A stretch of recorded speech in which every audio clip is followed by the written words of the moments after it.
Hello students, कैसे हैं आप लोग। आज हम गेट 2021 में पूछा गया क्वेश्चन सॉल्व करेंगे। ये जो क्वेश्चन है ये कैश मेमोरी पर बेस्ड है। तो चलिए स्टार्ट करते हैं, क्वेश्चन रीड करते हैं और देखते हैं कि क्या पूछा गया है।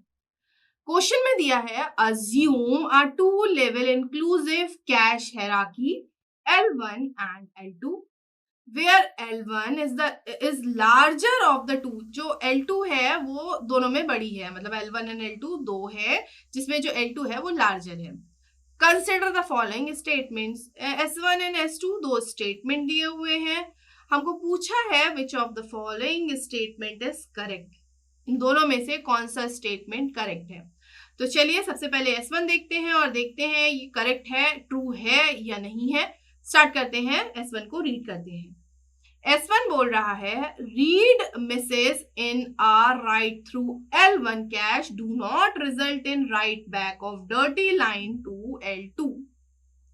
देखिए यहाँ क्या हो रहा है, हम राइट थ्रू कैश की बात कर रहे हैं। साइमल्टेनियस एक्सेस हो रहा है L1 एंड L2 दोनों का। तो अगर मान लीजिए L1 जो है वो पहले एक्सेस होनी है, तो जो L1 है हमने वो रीड की और वहां पे हमको क्या मिला, क्या मिस मिला, मतलब जो डेटा हम रीड करना चाह रहे थे तो वो L1 में हमको नहीं मिला। तो इस केस में हमें L2 पर जाना होगा, L2 कैश पर जाना होगा।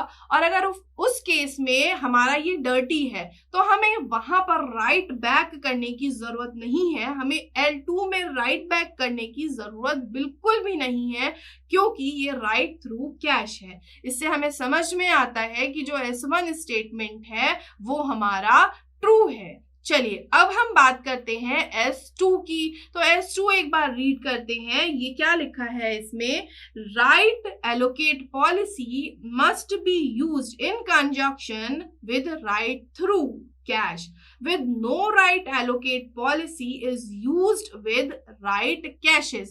नहीं, ऐसा नहीं होता। राइट थ्रू जो पॉलिसी होती है वो केवल राइट बैक कैश के लिए इस्तेमाल होती है, वो राइट थ्रू कैश के लिए इस्तेमाल नहीं होती है। इसका मतलब है ये जो S2 स्टेटमेंट है ये फॉल्स है। तो S1 is true and S2 is false. तो इस केस में हम अगर ऑप्शन देखेंगे तो जो हमारा ऑप्शन ए है वो करेक्ट है। S1 is true and S2 is false।